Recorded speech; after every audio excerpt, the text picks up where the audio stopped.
नमस्कार, बहुत स्वागत है आप सभी का। आपके साथ मैं हूं श्वेता मिश्रा अवस्थी। सबसे पहले आप सभी दर्शकों को विश्व पर्यावरण दिवस की हार्दिक शुभकामनाएं। हम आज विश्व पर्यावरण दिवस मना रहे हैं और चिंता का विषय भी है। कई विषय ऐसा लेकर है कि आखिर पर्यावरण को कैसे बचाया जाए।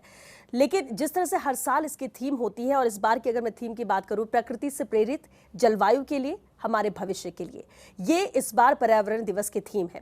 हालांकि 5 जून 1973 को पहली बार हमने इसे सेलिब्रेट किया था और तब से ये बदस्तूर जारी है। हर साल हम इसे मनाते हैं। लेकिन सबसे बड़ा सवाल ये है कि आखिर हम सिर्फ मनाकर भूल जा रहे हैं या फिर अपने पर्यावरण को लेकर भी गंभीर है, कुछ आगे बेहतर करने की कोशिश करते हैं। और इसलिए आज के इस खास मौके पर हमारे साथ बेहद खास मेहमान मौजूद हैं। हमारे साथ इस वक्त मौजूद हैं प्रख्यात शिक्षाविद, वैज्ञानिक और कुशल प्रशासक professor doctor PC Trivedi ji, जिन्होंने अपना पूरा जीवन शोध, शिक्षा और वनस्पति विज्ञान के विकास के लिए समर्पित किया है। बहुत स्वागत है पीसी त्रिवेदी सर आपका हमारे इस कार्यक्रम में। और आज क्योंकि खास मौका है सर, आपने तो पूरा जीवन इसमें लगाया और इसी में अच्छा मैसेज, अच्छा संदेश, सुझाव देने की भी हमने देखा है, बहुत आप इस पर काम करते हैं। आज विश्व पर्यावरण दिवस हम मना रहे हैं, इसकी कितनी महत्ता है और आज के वक्त में इसकी प्रासंगिकता कितनी है, कितना जरूरी है, कैसे हमें सोचना चाहिए इसे लेकर? पूरे विश्व में जो पर्यावरण दिवस मनाया जा रहा है उसका उद्देश्य आप सब लोग जानते हैं कि हम लोगों ने जल, जंगल और ज़मीन को तहस नहस करके रख दिया है और उसकी वजह से पूरा पर्यावरण, पूरी जैव विविधता प्रभावित हो रही है। पहले इस विश्व के अंदर 600 करोड़ हेक्टेयर में वन थे, आज 40,000 हेक्टेयर में रह गए हैं। लगातार पहले जब पृथ्वी बनी थी तब 400 पेड़ प्रति व्यक्ति थे, आज भारत में केवल 28 पेड़ प्रति व्यक्ति रह गए। तो आप बात कर सकते हैं कि हर क्षेत्र के अंदर हमारी जो संभावनाएं हम देख रहे थे आगे बढ़ने की, आर्थिक विकास की, उन सब को प्रभावित कर रहा है। इसलिए हमको पर्यावरण को यदि हमने नहीं बचाया, क्योंकि मैं आपको बता दूं कि अब तक इस विश्व के अंदर 5 मास एक्सटिंक्शन हो चुके हैं, पूरी पृथ्वी नष्ट हो चुकी थी 5 बार, और ये 6ठी बार हम 6 मास एक्सटिंक्शन की तरफ बढ़ रहे हैं।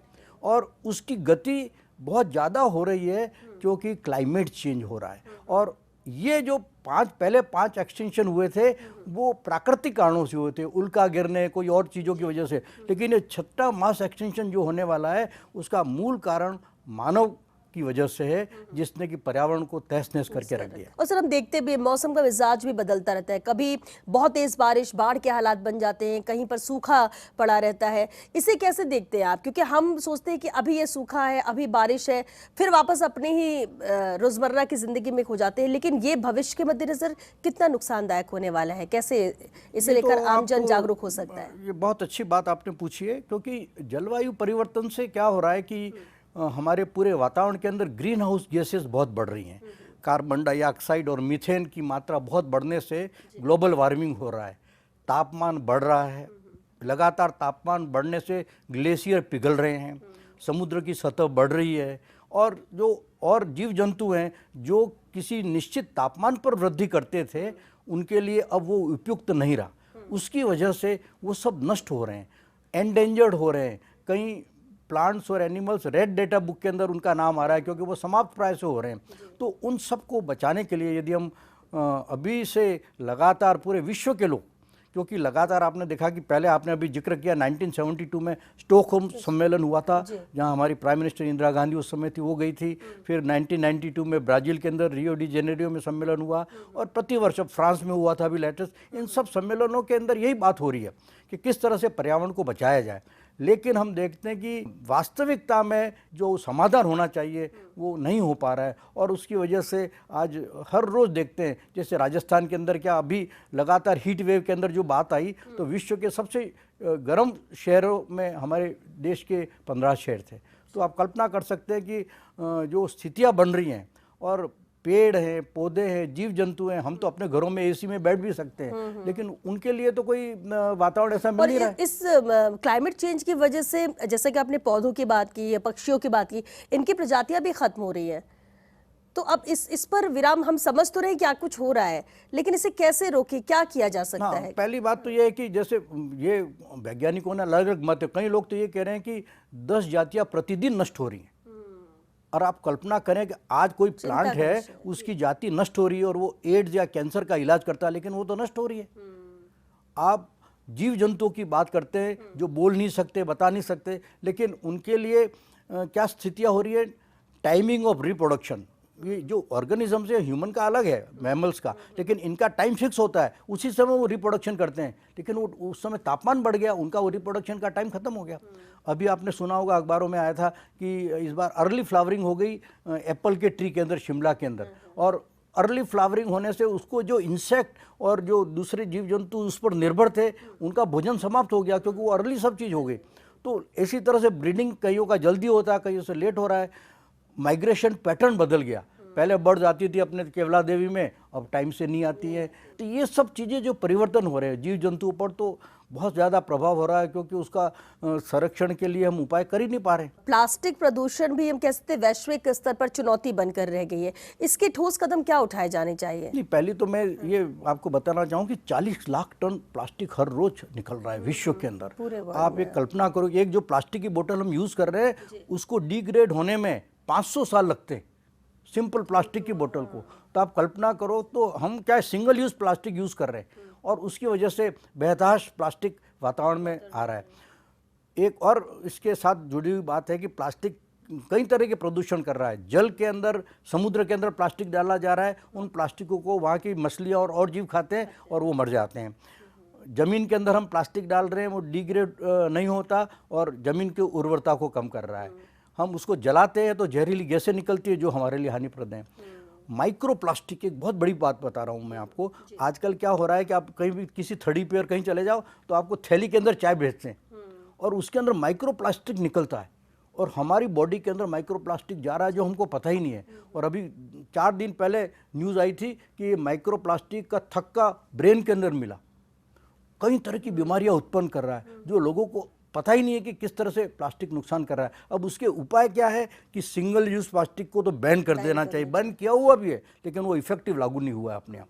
दूसरी बात यह है कि बायोडिग्रेडेबल प्लास्टिक बना लिया गया है वैज्ञानिकों द्वारा, उसका उपयोग किया जाना चाहिए। फैक्ट्री के अंदर वो प्लास्टिक बनाया जाए जो बायोडिग्रेडेबल हो। हम लोगों को, सब लोगों को, समाज के सब लोगों को ध्यान रखना है कि हम मार्केट में जाते हैं तो कपड़े की थैली ले जाएं सब्जी लेने के लिए, और बोतलें हैं वो आप कांच की उपयोग में लाएं, लकड़ी की उपयोग में लाएं, धातु की उपयोग में लाएं। ये तो बहुत सारी ऐसी चीज़ें जो अल्टरनेटिव हैं, लेकिन जो प्लास्टिक का यदि हमने उपयोग इस तरह से लगातार करते रहे और जो डंप किए जा रहे हैं हम उसको, तो उससे कई तरह के प्रदूषण तो फैल ही रहे, और उसका निस्तारण नहीं करोगे तो बहुत बड़ी समस्या हो जाएगी। तो हमको खासकर रीयूज़ करना चाहिए, रिड्यूस करना चाहिए, कम यूज़ करना चाहिए। और तीसरी बात है रिसाइकिल करना चाहिए। एक प्लास्टिक को आपने लिया, उसको रिसाइकिल करके कोई और चीज़ बना लो, तो उसी प्लास्टिक का उपयोग होगा तो नया प्लास्टिक नहीं बनेगा। तो इन सब चीज़ों से हम उसके समस्याओं का कंट्रोल किया जा सकता है। लेकिन कुछ ऐसी कवक है, कुछ ऐसी बैक्टीरिया भी खोज लिए गए हैं जो प्लास्टिक को तोड़ते हैं, लेकिन उसका उपयोग नहीं हो रहा है। हम अगर युवाओं की बात करें, युवा या जो हमारे विद्यार्थी हैं, पर्यावरण संरक्षण से इन्हें कैसे जोड़ा जाए, कि या फिर आपको क्या लगता है कि शिक्षा प्रणाली में किस तरह का बदलाव हो ताकि युवा और विद्यार्थी भी उससे जुड़े, उसे समझें, क्योंकि भविष्य तो यही है, आगे जाके इनको भी इससे जोड़ना बहुत जरूरी है। ये तो बहुत आवश्यक है, और इस वजह से ही सुप्रीम कोर्ट को एक निर्णय लेना पड़ा। आपको एनवायरनमेंट का सब्जेक्ट कंपलसरी कर दिया सभी विश्वविद्यालय और कॉलेजेस में, क्योंकि यदि हम बच्चों को नहीं सिखाएंगे प्राथमिक स्तर पर कि इसकी क्या महत्ता है। एक पेड़ साधारण पेड़ नहीं है, एक पेड़, आजकल क्या, एक बहुत बड़े चिंतक थे मैक्सिकन इवान इलिच, उन्होंने ये बताया था कि इंडस्ट्रियल रिवॉल्यूशन के बाद में विश्व के अंदर 2 गलत शिक्षण दिए गए, गलत टीचिंग। एक था, उन्होंने कहा कि प्रकृति व्यापार की वस्तु है, और दूसरा कहा कि ये संसार केवल मनुष्य का है। ये 2 चीज़ें गलत शिक्षा दी गई। शिक्षा की बात कर रहे हैं आप, इसलिए मैं बताना चाहता हूँ। तो प्रकृति व्यापार की वस्तु है। एक पेड़ है, वो छाया देता है, फल देता है, वातावरण को नमी देता है, हजारों जीव जंतु उस पर पलते हैं, लेकिन जब वो व्यापार की वस्तु बन जाता है, एक व्यापारी आरा मशीन वाला आता है, वो कहता है कितना कमा लेते हो इस पेड़ से? उसने कहा सर अब तो आम नहीं आ रहे हैं, तो 4-5 हज़ार कमा लेते हैं। वो कहता है मैं 50,000 रुपये दूंगा। वो उसको दे देता है, उसको कोई मतलब नहीं कि वो कई सारे जो लाभ पेड़ दे रहा था, व्यापार की वस्तु बन गया पेड़।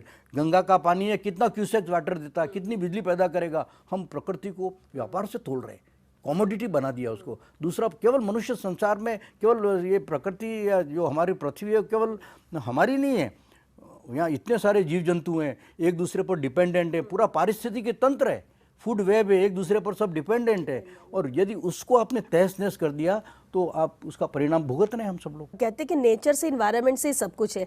आज अगर हम बात करें, जल संकट से हम बहुत ज़्यादा जूझ रहे हैं, जल संकट की जो स्थिति बनी है, तो ऐसे में जल संरक्षण को लेकर क्या उपाय किए जाने चाहिए? क्योंकि कोशिशें तो होती हैं, लेकिन वो मानसून के बाद, मानसून से ही उम्मीद रहती है और उसके बाद फिर वही होता है, जब गर्मी आते आते तक फिर हालात वैसे ही सूखे जैसे हो जाते हैं। जल बहुत गंभीर समस्या है पूरे विश्व में, और हमारे देश में तो विशेषकर हम देख रहे हैं कि आपको जानकारी है कि 97% पानी समुद्र में होता है जो कि पीने योग्य नहीं है। 2.5% पानी पोलर रीजन पे है जो बर्फ़ के रूप में है। 0.5% वाटर जो फ्रेश वाटर है, उसमें भी 0.008% केवल ड्रिंकेबल वाटर है। उसको भी हम प्रदूषित कर रहे हैं विभिन्न माध्यमों से। उसके अंदर हम सीवेज डाल रहे हैं, कचरा डाल रहे हैं, और फैक्ट्रियों का वेस्ट उसमें जा रहा है। तो कई ऐसे दूषित तत्व हैं जो उनके थ्रू हमारी बॉडी के अंदर आ रहे हैं। आज की ज़माने की बात छोड़ो, आप राजस्थान के अंदर टाका प्रणाली थी, वर्षा का पानी संचित करके साल भर के लिए उपयोग करते थे, उनको पानी की महत्ता पता थी। आज हम लोग शहर के अंदर पानी आ रहा है, उसको बहता उसका वेस्ट कर रहे हैं। ऐसे कई शहर हैं विश्व के जो शहर के शहर खाली हो गए केवल पानी की न मिलने की वजह से। अफ्रीका के अंदर 2 शहरों की बात आती है, कई सारे ऐसे शहर हैं जहाँ पानी अवेलेबल नहीं है। तो आप ड्रिंकेबल वाटर फिर जो प्रदूषित हो रहा है, दूषित पानी हम ले रहे हैं, हज़ारों बच्चों को डायरिया से हर साल अभी भी मर रहे हैं। तो ये 50 तरह की बीमारियाँ पानी के हैं। आपने 25-30 साल पहले कल्पना भी नहीं की होगी कि हम पानी खरीदेंगे। अब बोतलों में पानी मिल रहा है, सब बच्चे सब वो उसमें आ रहे हैं। तो हमारा मतलब हमने क्या कर रखा है, कब तक ये स्थिति झेलते रहेंगे हम? तो पानी को रिचार्ज करना और उसका सही उपयोग करना, रिसाइकिल करना, रीयूज़ करना, कई सारे उसके तरीके हैं। तो ये सब चीज़ें हमको बच्चों को जानकारियाँ देनी। जो आप बच्चों की बात बता रहे हो, उनको शिक्षण बहुत आवश्यक है। बचपन में ही उनको ये सब बता दिया जाए, आदतें भी डालनी चाहिए, हाँ, बताना चाहिए, ताकि ये आगे भविष्य में वो आदत में शुमार रहेगा। नहीं तो ऐसे बिल्कुल बिल्कुल ठीक कहा सर। बहुत ही अहम ये टॉपिक भी है। हम हर साल तो पर्यावरण दिवस मनाते हैं, लेकिन आपने बहुत सारे ऐसे सवाल जिसके जवाब भी दिए। पीसी त्रिवेदी जी, चर्चा आपके साथ हम आगे भी जारी रखेंगे, लेकिन फिलहाल एक छोटे से ब्रेक के लिए रुकेंगे। जल्द लौटेंगे इस ब्रेक के बाद, आप बने रहिए हमारे साथ।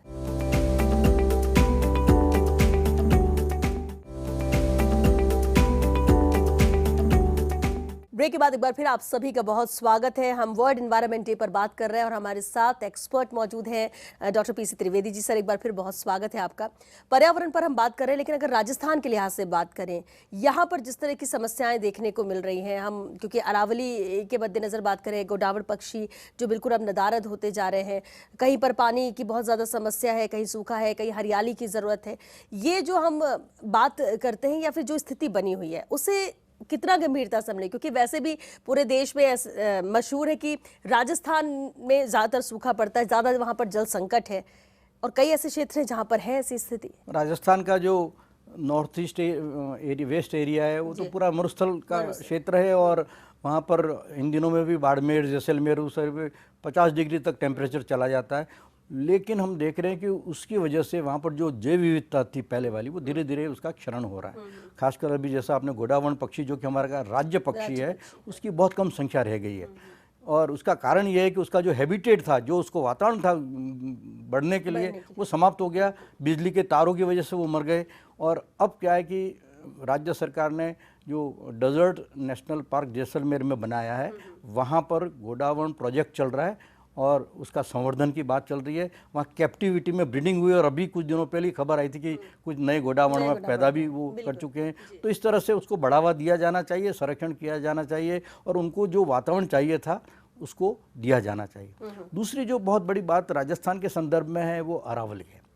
अरावली एक हमारी लाइफ लाइन है, और अरावली मरुस्थल को बढ़ने से रोक रहा है। और अभी आपने सुप्रीम कोर्ट के आदेश की वजह से कई सारी चीज़ें अभी भी चल रही हैं, लेकिन अरावली को खोद डाला है हमारे लोगों ने अपने पैसे की वजह से। आप उसको नष्ट कर दिया है, और जंगलों की कटाई हो गई है, और वहाँ पर बड़े बड़े गड्ढे हो गए हैं। और एक आप कल्पना करो कि एक पेड़ या कटना है, उसमें 50 जीव जंतु और उसके एल्गी, फंजाई, कई सारी चीज़ें उनके साथ ग्रो करती थी, वो सब नष्ट हो गई। एक तो कौन से पेड़ लगाने चाहिए वो जानकारी होनी चाहिए कि इस क्षेत्र के लिए कौन से उपयुक्त हैं। एक ग्रीन वॉल बनानी पड़ेगी, जिससे क्या है कि मरुस्थल आगे नहीं बढ़े। उसको रोकने के लिए प्रयास कर रहे हैं, लेकिन जितने होने चाहिए उतने प्रयास और नहीं है। राजस्थान में हीट वेव भी की भी वजह यही है। इसकी वजह बिल्कुल, क्योंकि पेड़ नहीं है आपके, तो वो तो एक एयर कंडीशन का काम करते हैं ना, तो हीट वेव लू इतनी लगती है जिससे जीव जंतु और इवन मनुष्य भी मर रहे हैं। एक व्यक्ति एक पौधा, ऐसी पहल भी कई की जा रही है। कई ऐसे जो पर्यावरण प्रेमी हैं वो कुछ ना कुछ ऐसे करते हैं कि लोग उससे जुड़े। आपको क्या लगता है कि इस तरह के जो प्रोग्राम है जागरूकता के मद्देनजर कि लोगों को जागरूक किया जाए, कितने ज़रूरी हैं? ये तो बहुत आवश्यक है। मैं ये बताना चाहता हूँ कि बायोडाइवर्सिटी कंजर्वेशन के लिए 4 चीज़ें बहुत इंपॉर्टेंट है। एक तो इम्पॉर्टेंट है पॉलिसी मेकर्स, जिन्होंने पॉलिसी बनाई कि वन नीति है, वाटर कंजर्वेशन की नीति है, पोल्यूशन वाले बोर्ड है, इन सब का काम यही है कि पर्यावरण को कैसे सुधारा जाए और उसको बचाया जाए, तो वो उनको इम्प्लीमेंट किया जाए। दूसरा है समाज, सोसाइटी। पहले ज़माने में तो सरकारें नहीं होती थी, लेकिन लोग सब करते थे। आप कल्पना करो कि जम्बोजी महाराज ने जो विष्णु धर्म शुरू किया और अमृता देवी ने जो 300 चिपको आंदोलन किया, क्या कितने बड़े बड़े संदेश दिए। उसने कहा कि सिर साटे रुख बचे तो भी सस्तो जान, सिर कटने पर भी पेट बढ़ता है तो ये सस्ता सौदा है। इतना बड़ा पर्यावरण का संदेश दिया। सुंदरलाल बहुगुणा, कितने बड़े बड़े लोगों ने पर्यावरण को सुधार के लिए अपने काम किया। तो सोसाइटी को बहुत इंपॉर्टेंट रोल प्ले करना पड़ेगा। चांद तारों को जो खुद हो मोहताज, भीख मांगो ना उनसे उजालों की, और बंद आंखों से करो काम करो ऐसा कि आंख खुल जाए आंख वालों की। सबको समझाना पड़ेगा लोगों को। सरकार की नीतियां हैं वो तो लागू करेंगे, लेकिन समाज का बहुत बड़ा दायित्व है। आप एक कुछ उदाहरण आपको देता हूँ। हमारे समाज वाले कितने बुद्धिमान थे। हमारे पुराणों में पुराण लिखा हुआ है, वृक्षो रक्षति रक्षितो, वृक्षों की रक्षा करोगे वृक्ष आपकी रक्षा करेंगे। वो कहते थे मूल ब्रह्मा त्वचा विष्णु शाखा रुद्रे महेश्वर, पत्रे पत्रे तु देवानाम वृक्ष राजा नमोस्तुते। पीपल के अंदर विष्णु का वास, आंवला एकादशी मनाते हैं, पीपल पूर्णिमा, मतलब अलग अलग तरह के त्योहारों से जोड़ा। नाग पंचमी मनाते हैं जिससे उनको नहीं मारा जाए। अलग अलग जो जीव हैं वो हमारे देवों के वाहन हैं। सेक्रेड गुरुज, मंदिरों के आसपास ऐसे पौधे लगाए जिसको कोई नहीं काटेगा। इस तरह से वो सुरक्षित है आज भी, जो पुराने पुराने पेड़। अजमेर के पास में एक जगह मांगलियावास, वहाँ पर कल्प वृक्ष के जोड़ा है, राजा रानी कहते हैं, और प्रतिवर्ष वहाँ पर हर साल मेला बढ़ता है। तो इस तरह से हम सम्मान देते हैं पेड़ों का, तो वो हमको सम्मान देना पड़ेगा। एक व्यक्ति को प्रतिदिन 15 किलो ऑक्सीजन चाहिए और एक सामान्य पेड़ 35 किलो ऑक्सीजन देता है।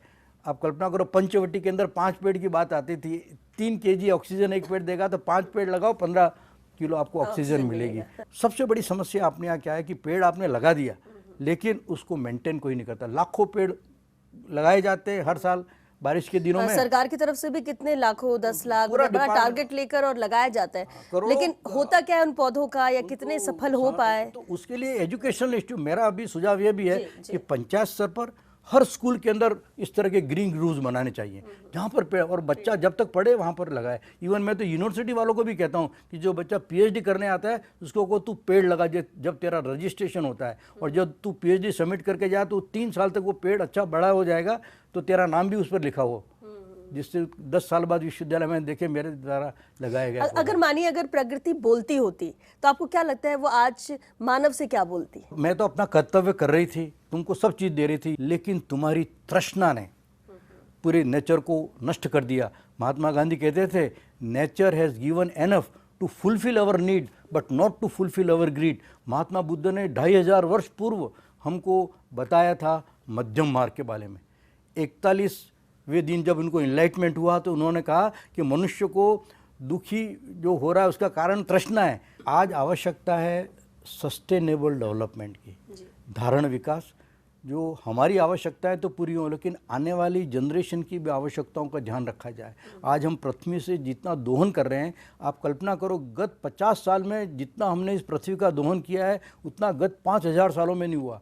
ज़्यादा से ज़्यादा खनिज निकाल लो, ज़्यादा से ज़्यादा लोहा निकाल लो, सोना निकाल लो, आगे वाली जनरेशन का ध्यान नहीं रखना है। मैं कहना चाहता हूँ उनको कि ज़मीर जिंदा रख, कबीर जिंदा रख, सुल्तान भी बन जाए तो मन का फ़कीर जिंदा रख, लालच डिगा न पाए तुझे, आँखों में वो नीर जिंदा रख, और हौसलों की तरकश में कोशिशों के तीर जिंदा रख। कोशिश कर, हल निकलेगा, आज नहीं तो कल निकलेगा। अर्जुन के तीर सा सत्तु मरुस्थल में भी जल निकलेगा। कोशिश करनी पड़ेगी। लोगों को संदेश यही मैं देना चाहता हूँ कि अपना कार्य करो। जो भी आपको पर्यावरण को सुधारने के लिए आप उसका उपयोग कर रहे हो, तो प्रकृति को भी आपको उतना ही प्रेम करना पड़ेगा जब, क्योंकि प्रकृति को पूजते थे हमारे पूर्वज, तो हमको पूजना पड़ेगा प्रकृति को। बहुत अच्छा मैसेज भी आपने दिया, लेकिन लोगों को लगता है कि तो जिम्मेदारी सरकार की। आपको क्या लगता है पर्यावरण संरक्षण के लिहाज से सरकार, उद्योग और आमजन सबकी जिम्मेदारी यहाँ पर तय होनी चाहिए? जो भी जो इंडस्ट्री लगाता है, ट्रीटमेंट प्लांट लगाए, तो जो निस्तारण करता है, वो खनिज जो केमिकल छोड़ देता है, आप कल्पना करो जो ई वेस्ट हो रहा है आज, इतने सारे कंप्यूटर, आपका मोबाइल सब खराब हो गया, आप फेंक रहे हो बाहर, अब उसके अंदर जो लेड, लिथियम, कैडमियम ऐसे केमिकल हैं जो पानी के साथ जा रहे हैं और हमारे फूड चेन के अंदर आ रहे हैं और हमारे भोजन के द्वारा हम हमारे शरीर के अंदर ले रहे हैं। रिसाइकलिंग के लिए सेंटर्स बने हुए हैं, वहाँ जाकर के आप निस्तारण कराओ। विभिन्न माध्यमों से भी जानकारियाँ दी जाएं, शिक्षण संस्थाओं में तो दी जानी चाहिए। समाज को नई नई जानकारियाँ देकर आप जल को इस तरह से बचाइए, प्लास्टिक का निस्तारण इस तरह से करिए, ई वेस्ट मैनेजमेंट की सुविधा किस तरह से है, वेस्ट मैनेजमेंट कैसे किया जाए, और जो जैव विविधता नष्ट हो रही है उसके दुष्परिणाम क्या होंगे जो आज हम देख रहे हैं लगातार, तो वो उन सब के बारे में जानकारी ज़्यादा से ज़्यादा लोगों तक पहुँचे। पेट्रोल और उनकी जगह इलेक्ट्रिक वाहन का उपयोग करो, इलेक्ट्रिसिटी की चीज़ों का उपयोग करो, न्यूक्लियर एनर्जी का भी हम एनर्जी के लिए उपयोग कर सकते हैं, सोलर एनर्जी का उपयोग कर सकते हैं, एयर से जो एनर्जी बना सकते हैं। विश्व के अंदर 38 हॉटस्पॉट्स हैं। हॉटस्पॉट उनको कहते हैं जहाँ सबसे ज़्यादा जैव विविधता होती है, उसमें 4 हॉटस्पॉट भारत के अंदर है, हिमालय ईस्ट वेस्ट के अंदर और वेस्टर्न घाट और अंडमान निकोबार। अब उसके अंदर यदि ये तापमान का परिवर्तन होगा तो वो हमारा जो जैव विविधता है वो नष्ट हो जाएगी, तो उसको आप कोई जीव नया बना नहीं सकते।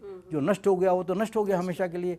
हालांकि अभी संरक्षण के बहुत तरीके हैं। एक कहा जाता है इन सीटू कंजर्वेशन, स्वस्थान है, बायोस्फीयर रिजर्व के अंदर, बॉटेनिकल गार्डन के अंदर आप प्रिजर्व कर सकते हो। एक होता है एक्स सीटू कंजर्वेशन, जिसमें हम क्या करते हैं डीएनए बैंक, सीड बैंक ऐसे बना रखे हैं। हमारे देश के अंदर 10,000 तरह के राइस की वैरायटी थी, अब वो ख़त्म सी हो रही है, तो उसको डीएनए बैंक के रूप में, जीन बैंक के रूप में संरक्षित करके रखा जा रहा है और आगे भी उपयोग में लाया जाएगा। तो इस तरह से जैव विविधता और क्लाइमेट चेंज तो एक दूसरे से जुड़े हुए हैं। यदि हमने क्लाइमेट को नहीं सुधारा, जो कि फॉसिल फ्यूल की वजह से सबसे ज़्यादा हमारे नुकसान हो रहा है, तापमान बढ़ रहा है, ग्रीन हाउस इफेक्ट हो रहा है, ये प्रभाव हम सब लोग महसूस भी कर रहे हैं। अर्बेनाइजेशन हो रहा है, हमने जंगल काट करके शहर बना दिए, जंगल काट करके कृषि के लिए ज़मीनें काम में ले ली, उसकी उर्वरता ख़त्म कर दी ज़मीन की, उसके अंदर हमने पेस्टिसाइड डाल दिए, फर्टिलाइज़र डाल दिए, तो ऐसी चीज़ें डाल करके कृषि की उर्वरता ख़त्म हो गई। तो ये जो फैक्टर्स है उन सबसे जूझना और फिर हम अपने आप के अंदर परिवर्तन लाना। क्योंकि मैं लोगों को ये कहना चाहता हूँ कि कुछ होने से कुछ नहीं होता, अपने होने का हक अदा कीजिए। संसार सुरभित और पावन हो जाएगा आदमी जब आदमी हो जाएगा। आज आदमी आदमी नहीं रहा, केवल स्वार्थी हो गया है। ख्वाहिशों से नहीं गिरते हैं फूल झोली में, कर्म की शाख को हिलाना होगा और कुछ नहीं होगा कोसने से अंधेरे को, अपने हक का दिया खुद ही जलाना होगा। बिल्कुल, खुद को प्लांटेशन करना पड़ेगा, तब हम व्यवस्था सुधार सकते हैं। त्रिवेदी जी बिल्कुल, और कह सकते हैं कि समस्या बड़ी है, सोचने की जरूरत है, चिंता करने की जरूरत है और उसमें कुछ ना कुछ कदम उठाने की जरूरत है। सिर्फ हम एक दिन वर्ल्ड एनवायरनमेंट डे मना लें और उसके बाद हम फिर आगे बढ़ जाए और वही चीजें वही गलतियां करें तो वो सही नहीं है। बहुत शुक्रिया, लेकिन आपने बहुत सारे अहम सुझाव भी दिए और जिस तरह से चर्चा में बहुत चीजें भी सामने आई हैं, बहुत शुक्रिया आपका कार्यक्रम में आने के लिए। बहुत बहुत धन्यवाद। तो देखिए, पर्यावरण के सिर्फ बात करने से कुछ नहीं होगा। प्रकृति हमारी आवश्यकता को पूरी करती है, लेकिन लालच नहीं, और इसलिए जरूरी है कि आप पर्यावरण को बचाएं और अपने भविष्य को सुरक्षित करें। सिर्फ एक दिन ये दिन मनाने से कुछ नहीं होगा, इसके लिए आगे आना होगा और हर किसी की अपनी जिम्मेदारी है पर्यावरण बचाने के लिए, क्योंकि आज अगर आप पर्यावरण बचाएंगे तो कल आपका ही भविष्य यहाँ पर संवरेगा। चलिए इसी के साथ हमें दीजिए इजाजत। नमस्कार।